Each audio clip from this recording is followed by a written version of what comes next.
Right now on the CBS 2 News at noon, fighting for Iowans. The lawsuit from the Attorney General in hopes of getting restitution for families who've lost loved ones to medication. Yeah, we've skipped the spring season and we went right into summer today. Temperatures in the low 80s and we're going to continue to climb, likely to about the mid to upper 80s later on this afternoon. Right now we're at 81 in Cedar Rapids and Iowa City, just 73 in Dubuque though. We have an outflow boundary that's kind of moving on through, bringing with it cooler air, but temperatures will still climb out there. Right now a live look over Cedar Rapids. We've got some blue out there, but a lot of sunshine and a few clouds, and we'll see a few passing clouds as we go through the rest of the afternoon as well. Right now, the radar and satellite view, the big complex of storms now moving off to our east. We have dry conditions for much of eastern Iowa now, but that will change as we head towards the evening. The best chance for rain begins to ramp up after 7 p.m. and then there'll be periods of showers and storms as we go through the overnight hours. Some of those could be heavy as well as strong. Right now, we do have that slight risk for severe weather across our area. We'll time out the storm to show you the specific impacts coming up in your full weather forecast in a few minutes. New at noon, the state of Iowa is now part of a lawsuit taking on a major drug company. Iowa Attorney General Tom Miller now filed a new lawsuit against Purdue Pharma and its former president. His office claims the company misled people in the marketing and sale of OxyContin and downplayed the risks of that drug. Miller wants payment of restitution to all Iowans who have bought that medication since it launched in 1996. He claims Purdue Pharma contributed to, quote, a public health crisis. They engaged in unlawful, unfair, and deceptive practices promoting their product, OxyContin, in contributing substantially then to the opioid crisis in our country. More than 2,000 Iowans died as a result of the drug in the last 8 years. Miller joins 4 other states that filed separate lawsuits today. This brings the total number of state lawsuits against that company to 44. Meanwhile, Attorney General Tom Miller will be campaigning this week with Montana Governor Steve Bullock. He announced his run for presidency earlier this week. Miller formally endorsed Bullock, saying Bullock is the candidate who can win the Democratic nomination and beat President Donald Trump. The two are making their first of 8 campaign stops together tonight. They have a meet and greet at the Confluence Brewing Company in Des Moines at 6:30. New York City's Mayor Bill de Blasio is coming to Iowa too. He officially announced he's running for president this morning. He's the 23rd major Democrat to join the race, hoping for their party's nomination. De Blasio has a meet and greet tomorrow night in Sioux City. In 2017, he became the first Democrat re-elected to his office in more than 3 decades. An 8-year-old boy from Marshalltown is dead. A car hit him while he was walking home from school Wednesday. Witnesses tell police that boy was crossing Main Street in town when a car turning onto that road hit him. The boy was flown to a hospital but did later die. Police say a 71-year-old woman was driving that car. She's not charged with anything right now. Police say they are still investigating. A follow-up now to a story we've been following since last year. One of Marion's most used bus stops finally has a shelter after 2 years of trying to get it. CBS 2 News reporter Lucas Voss is there right now live with the story on how a local pastor in the area made it all happen, Lucas. Yeah, Janae, just a couple of months ago, me waiting for the bus would have looked like this. Not a whole lot of protection from the sun right now or from the rain or the cold, but right now it looks like this, thanks in part to Pastor Peter Mitchell and his congregation. The Route 20 bus stop on 10th Street right across from the Wexford Apartments is the stop with the highest ridership in Marion. Pastor Mitchell and his congregation say often saw people waiting without any protection from the elements, so they asked the city to build the shelter. Now, after an old shelter from Cedar Rapids didn't feed the stop, and 2 years of petitioning the city, the new stop is up and already up, seeing its fair share of use. And Pastor Mitchell says he'll make sure it stays in tip-top shape. It's something like, maybe a new baby where you're like, I got to take care of that, don't get it dirty. But, it's there to be used. It is there to for people to utilize. And so when people utilize it, it's going to get a little messy or things might break or whatever. But yes, I did go down this morning and clean up something of a milkshake incident at the bus stop. And through 2021, the city of Marion is actually looking to improve bus stops all across the city based on ridership and maybe add shelters just like this one here on 10th Street. Covering the corridor live in Marion, Lucas Voss, CBS 2 News. Cedar Rapids-based West Side Transport has new plans for an $8 million expansion. The transportation and logistic company wants to build a new corporate headquarters. This is a look at some of the renderings of what it might look like when they're done. The plan did get nearly $1 million in grant money from the Iowa DOT. The new headquarters would be on 6th Street Southwest, just north of Tharp Road Southwest. The project is expected to start in June and then wrap up by May of next year. Still coming up on the CBS News at noon, the ACLU is suing the state of Iowa. The governor is doing what they say is hurting our youth.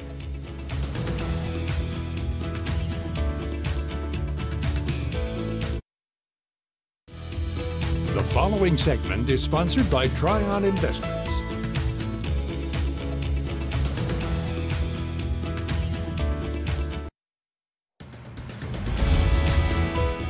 Welcome back. It's time for To Your Finances. Of course, Tryon Investments joins us every week to answer your questions about money.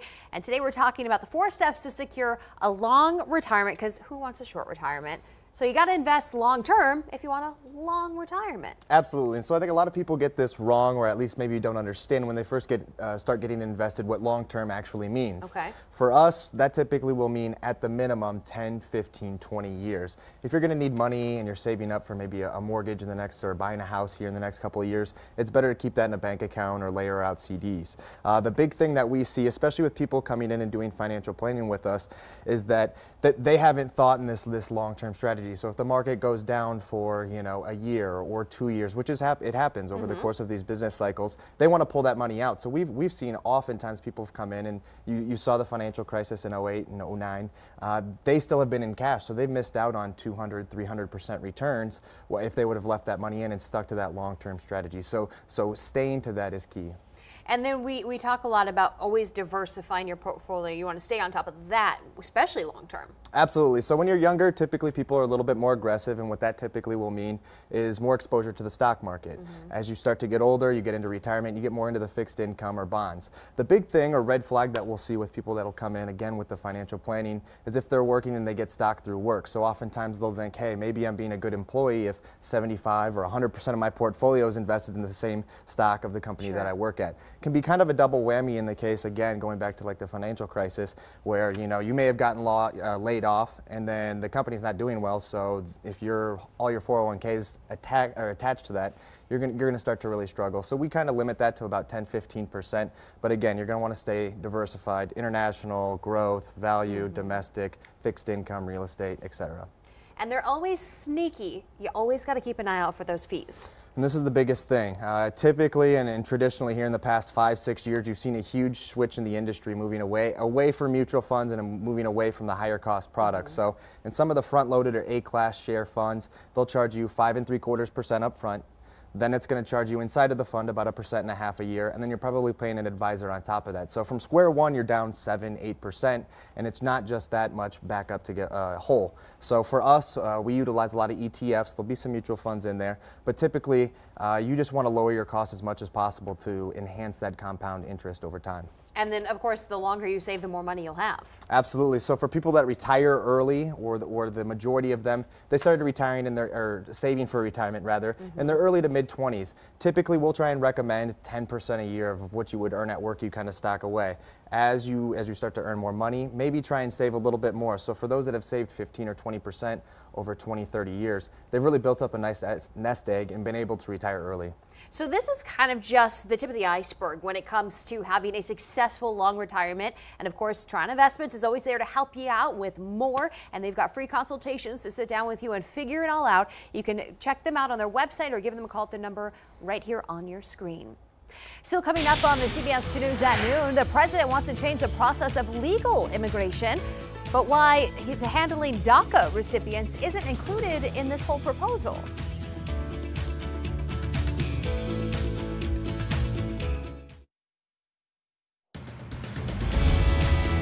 The President Trump still wants a border wall, but today he's pushing another way to deal with legal immigration. CBS News correspondent Natalie Brand has more on the president's plan and why it faces a tough challenge in Congress. President Trump unveils his vision to change legal immigration in the United States this afternoon. People are trying to come into our country illegally because our country is doing well. They can't come in illegally. They have to come in through the legal system. They have to come in through merit. The president wants to switch to a merit-based system that assigns points based on an immigrant's specific skills, such as education, income level, and if they speak English. The current system awards green cards mainly based on family connections and a lottery. There's no doubt that we do have to modernize. Beyond the issue of unlawful immigration, we have to modernize our legal immigration system to reflect our 21st century priorities. Jared Kushner, the president's son-in-law and senior advisor, crafted the plan and met with conservative groups for input. But the proposal appears to be a non-starter for Democrats. We've only heard titles like merit, which is non-merit. It means merit in the eyes of Donald Trump. Democrats say they want a plan for DACA recipients, immigrants brought to America as children.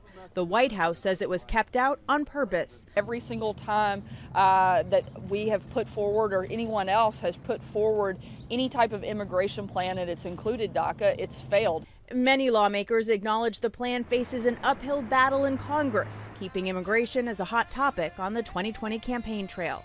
Natalie Brand, CBS News, the White House. Congress hasn't passed a comprehensive immigration reform bill since 1986. Efforts under both Presidents George W. Bush and Barack Obama failed. Missouri's full House will be next to consider pushing back against Roe v. Wade. That's the federal legislation, of course, protecting a woman's right to an abortion. In the middle of the night, the state's Republican-led Senate passed a bill banning abortion at 8 weeks without exceptions for incest or rape. Missouri's governor supports it. Alabama's governor, of course, just signed legislation that nearly bans all forms of abortion. CBS News legal analysts say it could be 2 years until the Alabama law makes it to the Supreme Court. Others will reach the docket sooner. You may have a whittling away of Roe long before there would be a case that could ultimately overturn it. At least 18 other states have introduced some version of a ban on abortion so far this year, including here in Iowa. The ACLU is preparing a legal challenge to that law in Alabama. Developing now, the ACLU of Iowa is suing the state over banning federal money for Planned Parenthood's sex education programs. The ACLU filed a lawsuit yesterday. They say it violates Planned Parenthood's rights to free speech and equal protection. It also wants to block the law pending a decision in court. Planned Parenthood says by signing the ban, Governor Reynolds isn't supporting Iowa's youth. A spokesperson for Governor Reynolds says the governor is 100% pro-life and doesn't think taxpayer dollars should go to an organization that performs abortions. Now in the Weather First Center with meteorologist Nick Stewart, and we have by and large, the best day we've had all year long right now. It's a little muggy, but if anybody complains about the heat, we're going to have problems. He's going to get you. We've had such a terrible winter. Now we have a nice sunny day. It's over. Hopefully, you know. The last words of Janae Ryan. Hopefully we're done with the cold. But right now, again, a really nice day out there. Temperatures already climbing to the low 80s. 81 Cedar Rapids in Iowa City. Waterloo at 82. We're in the mid 70s for Dubuque and Decorah. And temperatures, again, will steadily climb to the low to mid 80s for the rest of the day today. Right now, the radar and satellite view, you got a few things going on. One storm complex moving off to our east. That did not really affect a lot of us early on this morning.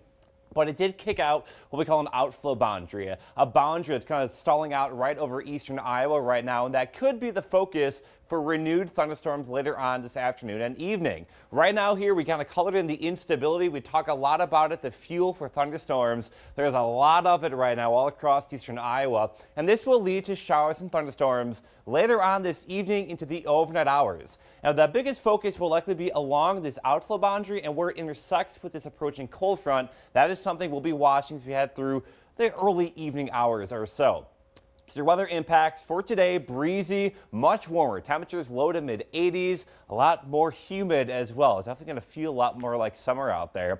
And then we are talking about that severe weather potential as well. We do have a risk for some severe storms early, maybe 5 to 7 p.m. That's if storms can get going. They'll go severe pretty quickly. Otherwise, the biggest threat for storms will be overnight tonight. Mainly heavy rain, maybe some large hail with that. And they'll continue through the overnight hours into early tomorrow morning.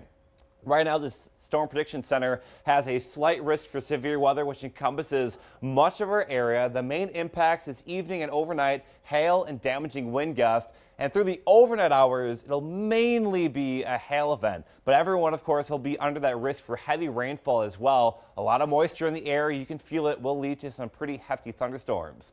Well, time it out with our predictor. Again, here comes that cold front slowly sweeping through our area. A lot of the models not firing anything until later. But again, it's not out of the question we could see a storm sometime between 5 and 7.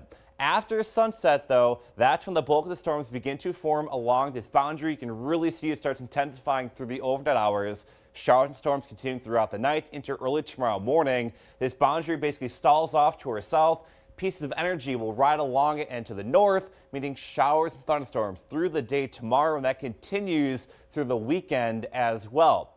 So your farmer forecast, talking upper 60s tomorrow, back in the mid 70s by Saturday, and then falling temperatures on Sunday. A lot of humidity out there as well. In terms of our total rainfall over the next couple of days, easily could see 4 to 5 inches of rain for northern Iowa and northeastern Iowa, with lesser totals to the south and west. So we need to keep a close eye on any flooding concerns with all that heavy rainfall. Overall, tonight temperatures will be in the mid 50s in the far north, mid 60s in the south. Showers and thunderstorms throughout the night. Your 7-day forecast: upper 60s tomorrow, mid 70s on Saturday, and then more rain continues on Sunday and again Tuesday and Wednesday of next week. Still coming up on the CBS 2 News at noon, companies might soon be able to send you unlimited robo-text and emails. How you can tell regulators no before they okay that plan. Listen throughout the day for your Weather First forecast on I-1071 All the Hits when you're away from your TV.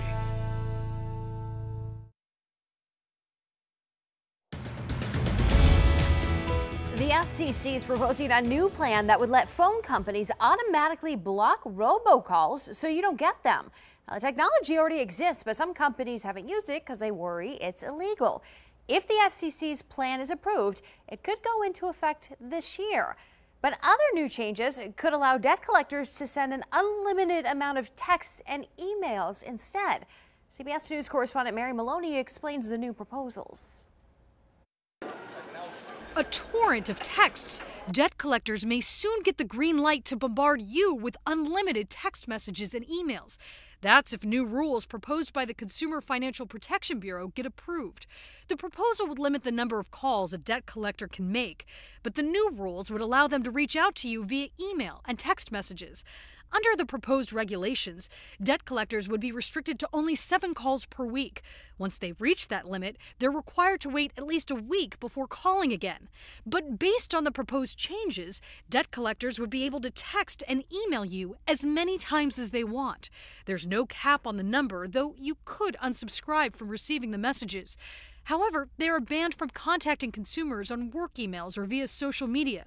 The federal financial watchdog says the new rules prohibit collectors from suing or threatening to sue a consumer. However, consumer advocacy groups are criticizing the plan, saying it doesn't go far enough to protect consumers. For Consumer Watch, I'm Mary Maloney. You do now have 90 days to submit any written comments on this to the CFPB proposal board once it's published in the Federal Register. Then the group is expected to rule on the matter based on all that feedback. TripAdvisor is helping travelers choose safe places to stay. It's introducing a new safety filter that allows you to find out which hotels or resorts have been cited for employee crimes, including sexual assault. Users can click through a filter on each property to see if there are any reviews with safety warnings involving rapes, robberies, or people being drugged. Hershey is redesigning its famous chocolate bar, and for the first time since the bar launched back in 1900, it's not going to have the company's logo on it. Instead, it's going to have emojis imprinted on the milk chocolate rectangles. From the smiley face to the fist bump, there'll be 25 different emojis, and you're going to start seeing them this summer. But if you like them, grab all you can because they're only for a limited time. We'll have a final look at your CBS 2 Weather First forecast in just a minute. But first, let's take a look at today's markets.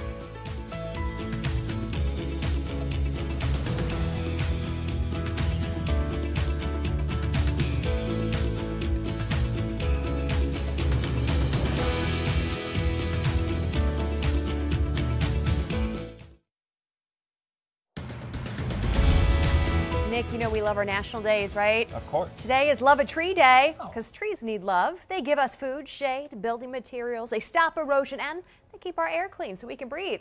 Some trees are around 2,000 years old. One can produce 260 pounds of oxygen every year and absorb the carbon equivalent of a car driving 26,000 miles. Pretty amazing creatures, those trees. Great day to get out and maybe give one a hug, too. Yeah, you know, it'll be a little warm, a little humid, but I'm sure they're loving it. Temperatures today, mid to upper 80s. Thunderstorms will begin to become more likely after 7 p.m. Rain through the day on Friday, mid to upper 60s. Warmth comes back on Saturday with more rain, mid 70s, and we kind of stay in the 60s through the beginning of next week with a whole lot of rain between now and then. And with all this activity, make sure you download our weather app. It's free in your app store, and these guys updated it all throughout the day and night so you know exactly what's going on where you are.